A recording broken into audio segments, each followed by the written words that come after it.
नमस्कार दोस्तों। आज मैं आपको सुनाऊंगा तुम सिर्फ मेरी हो सपना, कहानी का अंतिम भाग। तभी राधे सपना को मुंबई घुमाने ले जाता है। तो राधे की कार में पीछे न बैठकर सपना उसकी बगल वाली सीट पर ही बैठ जाती है। लेकिन ये क्या, सपना राधे पर थोड़ा गुस्सा होकर कहती है कि राधे जी, क्या मैं पागल हूँ जो कि तुमसे यूं ही बकबक कर रही हूँ? तुम कुछ तो बोलो यार।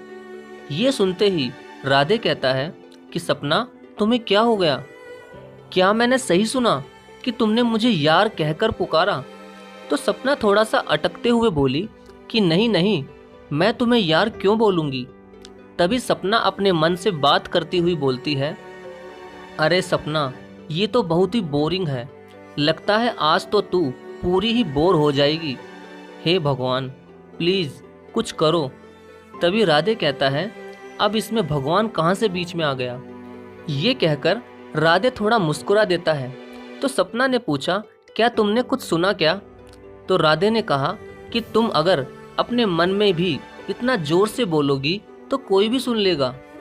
इस बात पर दोनों ही हंसने लग जाते हैं और इस तरह दोनों ही एक दूसरे से सवाल करते हैं। तभी राधे ने सपना से पूछा कि अच्छा सपना, क्या तुमने कभी किसी से प्यार किया है?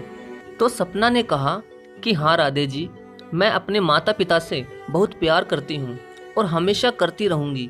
तो राधे ने कहा कि अरे नहीं, मैं तो तुमसे ये पूछ रहा हूँ कि तुमने कभी किसी लड़के से प्यार किया है? तो सपना का जवाब सुनकर राधे भी हैरान हो गया।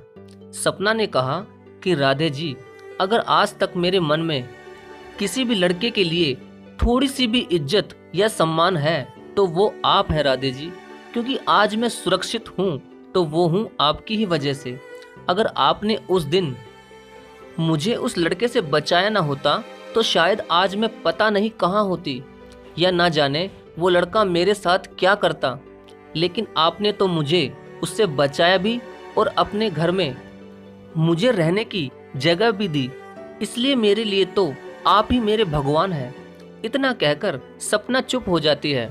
तो राधे एक जगह पार्क के पास गाड़ी रोक देता है और सपना से कहता है कि सपना, चलो इस पार्क में चलते हैं। ये मुंबई का सबसे बड़ा पार्क है।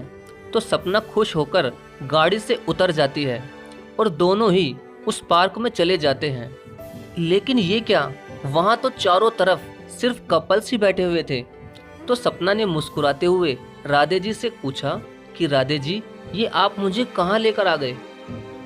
तो राधे ने सपना से कहा कि सपना, मुझे नहीं पता था कि यहाँ पर सिर्फ प्यार करने वाले ही आते हैं। तब सपना ने कहा कि चलो कोई बात नहीं, हम थोड़ी देर यहाँ पर बैठकर फिर कहीं और चलेंगे। और वो दोनों वहाँ पर बैठ गए। लेकिन वहाँ बैठना इतना आसान नहीं था। वहाँ सभी लड़के और लड़कियाँ एक दूसरे से किसिंग कर रहे थे। ये देखकर सपना राधे का हाथ पकड़ लेती है और मुस्कुराते हुए कहती है कि राधे जी, शायद अब हमें यहाँ से चलना चाहिए। लेकिन राधे को बड़ा ही अजीब सा ही लगा, क्योंकि अभी तक सपना ने राधे का हाथ पकड़ रखा था और इस हरकत से राधे का दिल जोर जोर से धड़क रहा था। लेकिन शायद कहीं ना कहीं राधे को अच्छा लग रहा था। तो राधे ने धीरे से सपना से कहा कि सपना, प्लीज क्या तुम मेरा हाथ छोड़ दोगी? तो सपना ने जल्दी से राधे का हाथ छोड़ दिया और वो दोनों ही कहीं और घूमने चले गए। फिर राधे सपना को मुंबई में कई जगह घुमाने ले गया और बाद में राधे उसे एक बहुत बड़े मॉल में लेकर गया, जहां सपना ने बहुत सारी शॉपिंग भी करी। लेकिन अचानक ही उस मॉल में सपना को उसका एक गांव का आदमी सामने से आता हुआ नजर आया। तो जैसे ही वो आदमी उसे देखने वाला था, वैसे ही सपना राधे की बाहों में लिपट गई।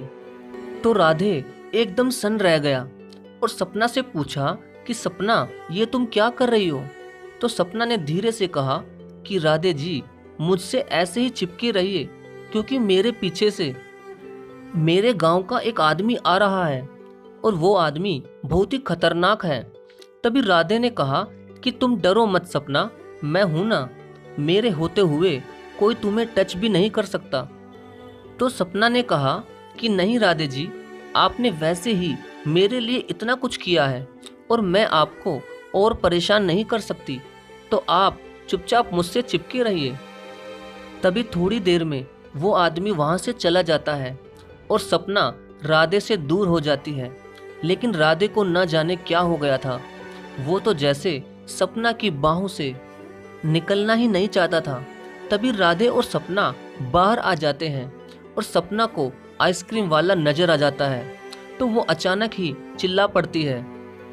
राधे उसे देखकर डर जाता है और पूछता है कि क्या हुआ। तो सपना ने कहा कि राधे जी, मुझे आइसक्रीम खानी है प्लीज़। तो राधे उसके लिए एक आइसक्रीम लेकर आ गया और वो दोनों गाड़ी में बैठ गए।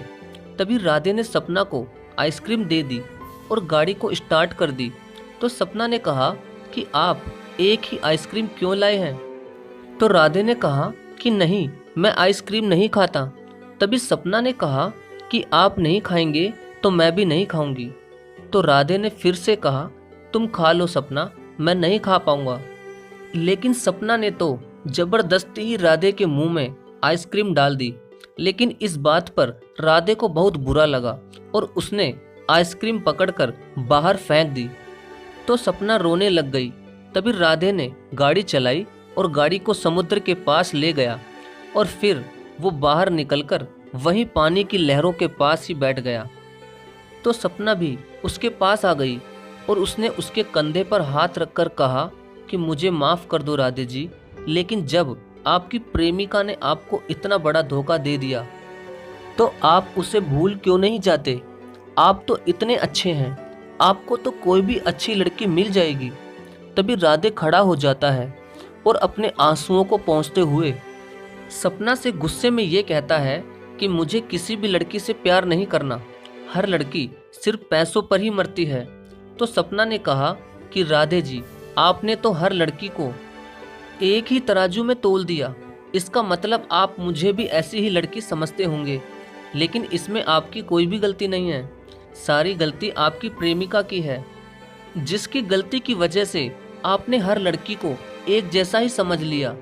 इस बात पर राधे ने गुस्से गुस्से में सपना से कहा कि तुम्हें मेरी प्रेमिका के बारे में कुछ भी कहने की कोई भी जरूरत नहीं है और प्लीज अभी तुम मुझे अकेला छोड़कर घर चली जाओ, वैसे भी घर यहाँ से ज्यादा दूर नहीं है। इतना कहकर राधे वहीं पानी की लहरों के पास उदास होकर बैठ जाता है और सपना भी आंखों में आंसू लिए घर की तरफ चली जाती है और थोड़ी देर में राधे भी घर पहुंच जाता है। राधे के घर पहुंचते ही राधे की माँ पूछती है कि बेटा, सपना कहाँ पर रह गई। तो राधे घबराते हुए पूछता है कि आपका क्या मतलब है माँ, वो तो 1 घंटे पहले ही घर पर आ गई होगी। तभी राधे की माँ ने आंखों में आंसू लिए कहा कि बेटा, तू जल्दी उसे ढूंढ, वो अभी तक घर नहीं आई। तो राधे भागता हुआ वहीं समुद्र के पास गया, लेकिन वहां पर भी वो नहीं थी। फिर राधे ने सपना को घर के आसपास भी ढूंढ लिया, मगर वो उसे कहीं पर भी नहीं मिली।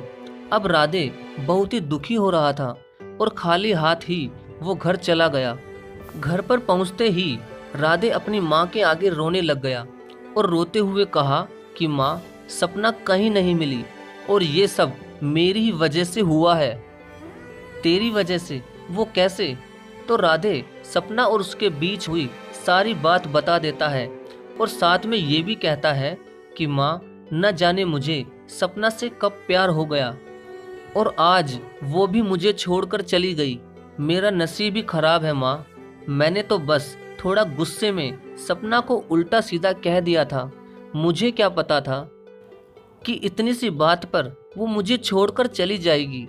और आज के बाद माँ, मैं किसी भी लड़की से कभी भी प्यार नहीं करूँगा, क्योंकि हर लड़की मुझे धोखा देकर चली जाती है। ये कहकर राधे आंखों में आंसू लिए छत पर चला जाता है और छत पर जाकर तारों से भरे आसमान के नीचे सपना को याद करता हुआ बहुत ही रोता है। तभी अचानक पीछे से सपना आ जाती है और उसे धीरे से आवाज मारती है, राधे जी। तभी राधे उसे देखकर भागकर उसकी बाहों में लिपट जाता है और उससे पूछता है कि तुम कहाँ चली गई थी सपना। तो सपना ने कहा कि राधे जी, मुझे तो आपसे तभी प्यार हो गया था जब आपने मुझे उस गुंडे से बचाया था, और ये बात मैंने आपकी बहन को भी बता दी थी, और मैं कहीं भी नहीं गई थी, मैं तो घर में ही थी। बस मैं तो ये जानना चाहती थी कि आप भी मुझसे प्यार करते हैं या नहीं। तो राधे ने उससे कहा कि सपना, मुझे तुमसे बेहद प्यार हो गया, और प्लीज़ तुम मुझे कभी छोड़कर मत जाना। तो सपना राधे के सीने से लिपट कर कहती है, अब तो मैं आपको मरने के बाद भी नहीं छोड़ूंगी। इतना सुनते ही राधे सपना के होठों को चूमने लग जाता है, और दोनों ही एक दूसरे के प्यार में पूरी तरह डूब जाते हैं, और कुछ ही दिनों में दोनों की शादी भी हो जाती है। तो दोस्तों, ये थी कहानी राधे और सपना की। आपको कैसी लगी प्लीज़ कमेंट करके ज़रूर बताना। धन्यवाद।